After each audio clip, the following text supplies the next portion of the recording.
Hello everyone, मैं पूनम तिवारी आप सभी स्टूडेंट्स का Hindi NCERT by Poonam Tiwari channel पर स्वागत करती हूँ। आप सभी का अभिनंदन करती हूँ, वंदन करती हूँ। उम्मीद करती हूँ कि आप सभी खुश होंगे और मेरे चैनल पर क्लास 6 के कंटेंट जरूर देखते होंगे और आप लोग को पसंद भी आता होगा। ऐसी मेरी कामना है, ऐसी मेरी इच्छा है और मुझे पूरा विश्वास है इस बात का। आज हम लोग ये लोकगीत पार्ट 14 है, क्लास 6 का ये चैप्टर है। क्लास 6 का ये चैप्टर है एनसीईआरटी वसंत भाग 1 का, जिसे लिखने वाले होते हैं शरत चंद्र उपाध्याय जी। शरत चंद्र उपाध्याय जी के बारे में कुछ बातें हमें जरूर पता होनी चाहिए। उनका जन्म होता है 1910 में और वो स्वर्ग सिधार जाते हैं 1982 में। रहने वाले होते हैं बलिया के, जो कि उत्तर प्रदेश में है। इनकी प्रमुख रचनाएं होती हैं विश्व साहित्य के स्वरूप, रूपरेखा, कालिदास का भारत, कादम्बरी, ठूठा आम, लालचीन, गंगा गोदावरी, बुद्ध, वैभव साहित्य कला, सागर की लहरों पर। अब यहाँ पर आप लोग सोच रहे होंगे कि मैंने कादम्बरी के आगे दो नाम क्यों लिखा है। तो कादम्बरी नाम से ना दो रचनाएं हैं, एक बाण भट्ट जी ने लिखी है और एक लिखा है हमारे भगवत शरण उपाध्याय जी ने। लोकगीत अपनी लोच, यहाँ से हमारी कहानी स्टार्ट होती है। लोकगीत अपनी लोच, ताजगी और लोकप्रियता में शास्त्रीय संगीत से भिन्न है। लोकगीत सीधे जनता के संगीत होते हैं, घर गांव और नगर की जनता के गीत हैं। इनके लिए साधना की जरूरत नहीं होती। त्योहारों और विशेष अवसरों पर ये गाए जाते हैं। सदा से ये गाए जाते रहे हैं और इन्हें रचने वाले कोई लेखक या कोई संगीतकार नहीं होते, अधिकतर गांव के लोग ही होते हैं। स्त्रियों ने भी इनकी रचना में विशेष भाग लिया है। ये गीत बाजों की मदद से, बाजो मतलब बाजा, जैसे उनका अलग अलग तरह का ढोलक, झांझ, करताल, बांसुरी, ये सारे क्या है, उनके इंस्ट्रूमेंट है। बाजा उसी को कहा गया है। मदद के बिना या साधारण लोग ढोलक, झांझ, करताल आदि के साथ से ये बजाए गाए जाते हैं। एक समय था जब शास्त्रीय संगीत के सामने इनको हेय समझा जाता था। ठीक है, अभी हाल तक इनकी बड़ी उपेक्षा की जाती थी, मतलब फालतू समझा जाता था। पर इधर साधारण जनता की ओर जो लोगों की नजरें फिरी हैं, तो साहित्य कला के क्षेत्र में भी परिवर्तन हुआ है। अनेक लोगों ने विविध बोलियों के लोक साहित्य और लोक गीतों के संग्रह पर कमर बांधी है। इस प्रकार के अनेक संग्रह अब तक प्रकाशित हो गए हैं। लोकगीतों के कई प्रकार हैं। इनका एक प्रकार तो बड़ा ही ओजस्वी और सजीव है। इस इस देश के आदिवासियों का संगीत है। हर स्टेट में, हर गांव में अपना कोई ना तो कोई लोकगीत होता है। ये क्या होते हैं, ये कोई राइटर्स या संगीतकार वगैरह नहीं लिखते। ये लोग अपने अपने टाइम पास के लिए, अपने मनोरंजन के लिए इन गीतों को लिखते थे पहले। आज भी बहुत घरों में अपने अपने लोकगीत गाए जाते हैं। जैसे शादी के समय में हल्दी में होता है, फिर से आपकी शादी के टाइम होता है, फिर दुल्हन जब आती है तब होता है, विदाई होती है तब होता है, से लोकगीत गाया जाता है।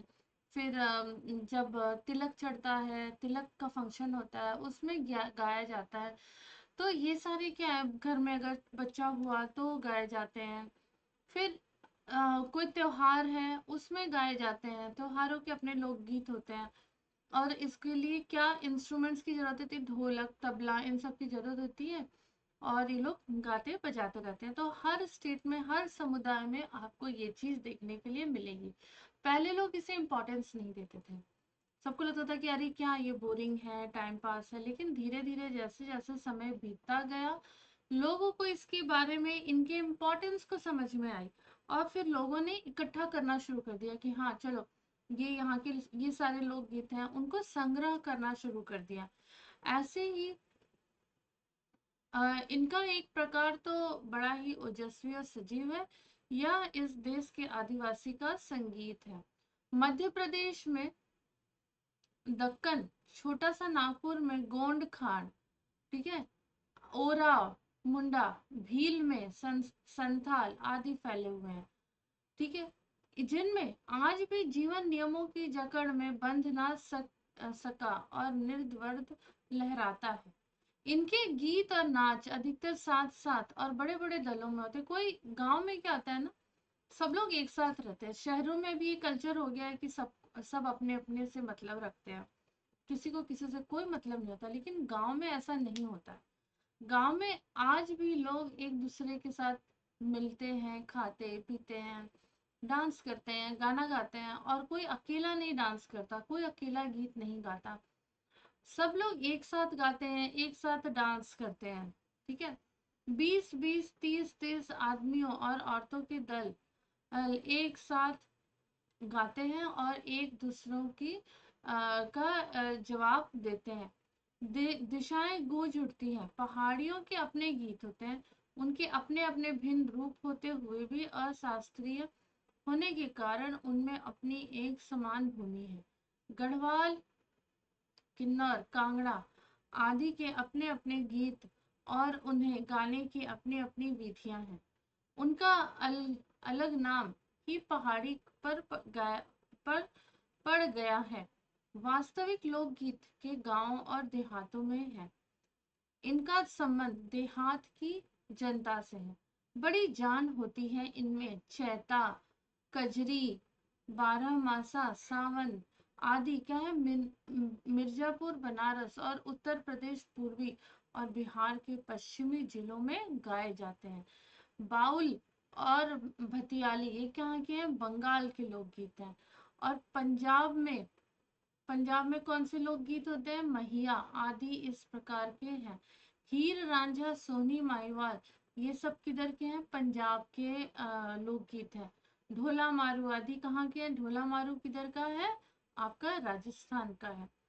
इन देहाती गीतों के रचयिता कोरी कल्पना को इतना मान न देकर अपने गीतों के विषय रोजमर्रा के बहते जीवन से लेते हैं, जिससे वे सीधे मर्म को छू लेते हैं। मतलब अपने सीधे हृदय को वो छू जाते हैं। उनके राग भी साधारणता पीलू, सारंग, दुर्गा, सावन, सोरठ है।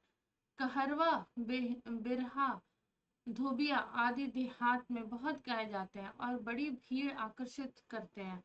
भोजपुरी में करीब 30-40 वर्षों से विदेशिया का प्रचार हुआ है। गाने वालों के अनेक समूह इन्हें गाते हुए देहात में फिरते हैं। उधर के जिलों में विशेषकर बिहार में विदेशिया से बढ़कर दूसरे गाने लोकप्रिय नहीं हैं। इन गीतों में अधिकतर रसिक प्रियों और प्रियाओं की बात रहती है। परदेसी प्रेमी की इनसे करुणा और विरह का रस बरसता है। जंगल की जातियों आदि के भी दल गीत होते हैं, अधिकतर बिरहा आदि में गाए जाते हैं। एक पुरुष और दूसरी ओर स्त्रियां एक दूसरे के जवाब के रूप में दल बांध कर गाते हैं और दिशाएं गुंजा देते हैं। पर इधर कुछ काल से इस प्रकार के दलीय गायन का ह्रास हुआ है, मतलब कमी आई है। एक दूसरे प्रकार के बड़े लोकप्रिय गाने में आल्हा है। अधिकतर ये बुंदेलखंडी में गाया जाता है। आरंभ तो इनका चंदेल राजाओं के राजकवि जगनीक से माना जाता है, जिसने आल्हा उदल की वीरता का अपने महाकाव्य में बखान किया है। पर निश्चय ही उनके छंद को लेकर जन बोली में उसके विषय को दूसरे देहाती कवियों ने भी समय समय पर अपने गीतों में उतारा, और ये गीत हमारे गांव के आज भी बहुत प्रेम से गाए जाते हैं। तो देखो इस चैप्टर में ना बेसिकली लोक गीत, जो गांव के गीत है, लोक गीत मतलब लोगों द्वारा गाया गया जो गीत है, उसको यहाँ पर बताया, उसकी इम्पोर्टेंस को बताया है, जो कि आज क्या हो रही है, विलुप्त होते जा रही है, खत्म होते जा रही है। लेकिन जब सबने जाना कि हाँ इनके भी इम्पोर्टेंस है, अगर शादी हो रही है उसमें कोई गीत गाया जा रहा है तो उसका इम्पोर्टेंस है, तभी गाया जा रहा है ना। तो उस इम्पोर्टेंस को समझा गया कि अगर हमने नहीं सीखा, अगर हमने इन्हें संरक्षण करके नहीं रखा, तो ये आगे कहाँ रहेंगे, है ना, आगे तो बचेंगे ही नहीं। इन्हें गाने वाले गांव गांव इन्हें गाने वाले गांव गांव ढोलक बजाते फिरते हैं। जैसे आप गांव में जाओगे तो वहां के लोग ना पेड़ के नीचे बैठ के ना गाने वाने गाते रहेंगे, बात करते हैं, गाने गाते हैं। ठीक है, तो वही बता रहे वो क्या करते हैं, वो लोग टाइम पास करते हैं कुछ ना तो कुछ गा के। तो वही सब क्या है, आपका लोकगीत है। अब इसी की सीमा पर उन गीतों का भी स्थान है जिन्हें नट रस्सियों पर खेला करते। आप लोगों ने देखा होगा, ऐसे स्टैंड रहता है, उस पर रस्सी रहती है, और इसके ऊपर एक लड़की, लड़कियों को ही खड़ा करते हैं, वो उसके ऊपर डांस करती है, यहाँ से यहाँ तक वॉक करती है, फिर यहाँ से यहाँ तक वो वॉक करती है दोनों साइड। और यहाँ पर एक आदमी, उसका चाहे पिता हो चाहे कोई भी हो, यहाँ पर खड़े होके एक इंस्ट्रूमेंट क्या करता है, बजाते रहता है। ठीक है, इन अंत संख्या अपने देश में स्त्रियों के गीतों की है, तो है तो ये गीत भी लोकगीत पर ही अधिकतर इन्हीं औरतों ही गाती हैं, इन्हें भी औरतें ही गाती हैं। इन्हें सिरजती का भी अधिकार वही है। वैसे मर्द रचने वालों या गाने वालों की भी कमी नहीं है। इन गीतों का संभवतः विशेषता स्त्रियों से ही है, औरतें ही गाती हैं। मान लो खेत से फसल निकाल रही हैं तो वो गीत गाती हैं, फसल की साफ सफाई कर रही हैं, खेत से फसल निकली तो गीत गा रहे हैं, फसल उगाया तो गीत गा रहे हैं, है ना। इस दृष्टि से भारत इस दिशा में सभी देशों से भिन्न है, क्योंकि संसार में अन्य देशों में स्त्रियों के अपने गीत मर्दों या जन गीतों से अलग भिन्न है, अलग और भिन्न है, मिले जुले ही हैं। त्योहारों पर नदियों में नहाते समय गीत है, नहाने जाते हुए राह में अलग गीत है, विवाह का अलग गीत है, मटकोर का अलग गीत है, ज्योनार का अलग गीत है, संबंधियों के लिए प्रेम युक्त गालियां। तो शादी ब्याह में जो लड़की वाले जब लड़की वालों के इधर आते हैं तो लड़की वाले उन्हें गाली देते हैं, मतलब वो प्रेम युक्त गाली होता है।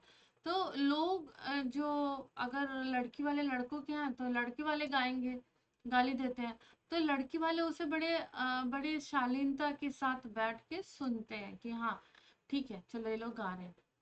और लड़के वाले जब लड़कियों के यहाँ जाएंगे तो लड़की वाले गाएंगे। जो स्त्रियां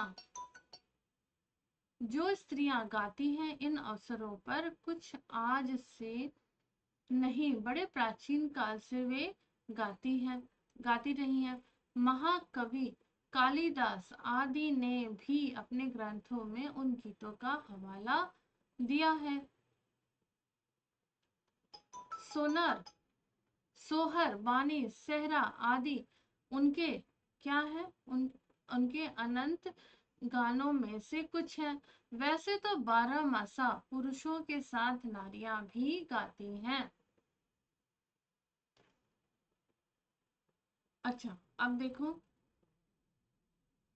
एक विशेष बात यह है कि नारियों के गाने साधारणतः अकेले नहीं गाए जाते, दल बांध कर गाए जाते हैं, अनेक कंठ एक साथ फूटते हैं।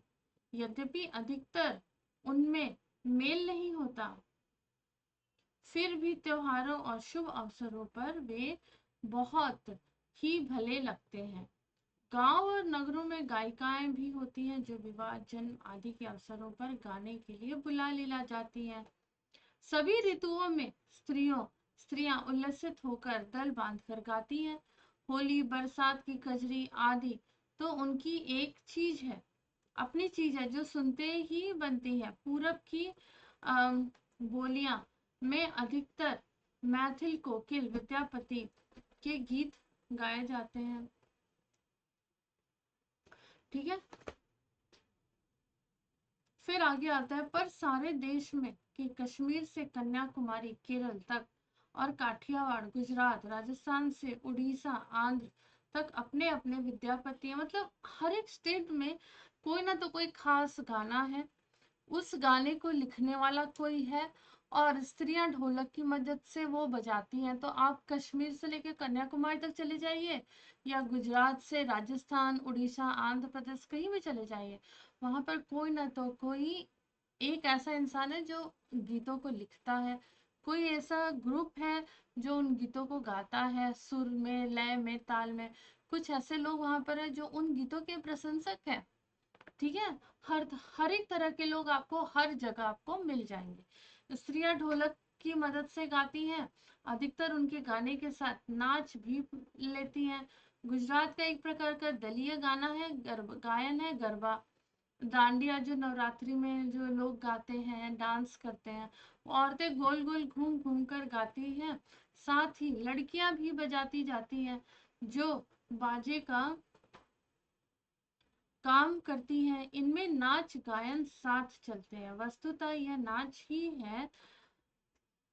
नाच ही है, सभी प्रांतों में यह लोकप्रिय हो चला है।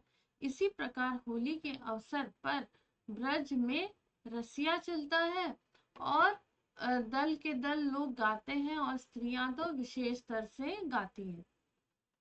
इसी प्रकार होली के अवसर पर ब्रज में, हाँ, फिर गांव के गीतों में वास्तव में अनंत प्रकार है। जीवन जहाँ इठला इठला कर लहराता है, वहां भला आनंद के स्रोतों की कमी हो सकती है? उत्तम जीवन के ही वहां के अनंत संख्यक गाने प्रतीक है। लिखने वाले भगवत शरण उपाध्याय। तो बेसिकली भगवत शरण उपाध्याय जी ने लोकगीतों की इम्पोर्टेंस को बताया है कि ये कैसे विलुप्त होते जा रही है और हमें इनको बचाना है। क्योंकि ये लोकगीत किसी ने लिखे नहीं है, किसी विशेष ने नहीं लिखे हैं। लोकगीत लोगों की अपनी गीत है। कुछ इनमें से लिखते हैं, कुछ आपके गाते हैं और कुछ इसको इनका आनंद लेते हैं, प्रशंसक होते हैं, और कुछ लोग तो और इन गानों को सभी लोग पार्टिसिपेट करके गाते हैं, ग्रुप में डांस करते हैं गाते गाते। अच्छा, अब देखो, लोक शब्द से जुड़कर जितने शब्द तुम्हें सूझे उन्हें लिखो। जैसे लोक कला, लोक सत्ता, है ना। फिर से आपका और हो जाएगा लोक लोक अ, लोक जीवन नहीं, लोक हित। ठीक है। फिर आपका हो जाएगा लोकतंत्र, फिर हो जाएगा लोक नीति। ठीक है। और क्या वर्ड बनेंगे? लोकागमन, फिर बनेगा लोक कथा, लोक गीत, लोक कला। ऐसे अगर आप कुछ और भी अगर आपको वर्ड ध्यान में आता है तो आप लिख सकते हैं। फिर से लोक सभा। 12 मासा गीत में इस साल में साल के 12 महीनों का वर्णन है। अगले पृष्ठ पर विभिन्न अंगों से जुड़े कुछ शब्द हैं, इन्हें पढ़ो और अनुमान लगाओ कि इनका क्या अर्थ है, वह अर्थ क्यों है, और सूची में से ढूंढ के लिखो। एक तारा मतलब यहाँ पर एक एक तारे की बात की जा रही है ना। तिराहा मतलब 3 राहों की बात की जा रही है। सरपंच है ना, तो यहाँ पे जो पंच की बात की जा रही है, सरपंच मतलब 5, 5 की जानकारी है। दोपहर यानी कि दो की जानकारी है। चारपाई 4 की जानकारी। छमाही मतलब 6 महीने की जानकारी है। सप्तऋषि यानी कि 7 की जानकारी है। नवरात्र 9 की जानकारी। अठन्नी 8 की। चौराहा यानी कि 4 की जानकारी यहाँ पर दी जा रही है। अब देखो, को में से आदि वाक्य में संज्ञा का दूसरे शब्दों के साथ संबंध दर्शाना है। झांसी की रानी पाठ में तुमने का के बारे में जाना है। मंजरी जोशी की पुस्तक भारतीय संगीत की परंपरा से भारत के एक लोक वाद्य का वर्णन किया गया है। इसे पढ़ो और एक स्थानों में भरो। तो हमको का, को, में से हमको यूज करना है ना। तो तुरही भारत के कई प्रांतों में प्रचलित है। यह दिखने में अंग्रेजी के एस या सी अक्षर की तरह है ना। भारत विभिन्न प्रांतों में पीतल या कांसे से बना यह वाद्य अलग अलग नामों से जाना जाता है। कांसे से बना, ठीक है। फिर क्या है, धातु की नली घुमाकर एस के आकार का इस तरह से दिया जाता है नली को। अच्छा, फिर उसका एक सिरा संकर हो रहे और दूसरा सिरा घंटी नुमा चौड़ा रहे। फूंक मारने से एक छोटी नली अलग अलग से जोड़ी जाती है। नली को जोड़ी जाती है। राजस्थान में इसे बर्ग कहा जाता है। उत्तर प्रदेश में यह तूरी, मध्य प्रदेश और गुजरात में रणसिंघा, हिमाचल प्रदेश में रणसिंघा नाम से जानी जाती है। ठीक है, ओके। तो उम्मीद करती हूँ कि आपको ये क्लास अच्छी लगी होगी। और इसके बाद क्लास 6 का एक और चैप्टर बाकी है, उसकी भी बहुत जल्द आप लोगों को वीडियो यहाँ पर मिल जाएगी। तो पढ़ते रहिए और मुझसे पढ़वाते रहिए, हंसते रहिए, मुस्कुराते रहिए, खिलखिलाते रहिए और ऐसे ही चैनल में बने रहिए। मिलते हैं अगले वीडियो में। टिल देन खुश रहिए।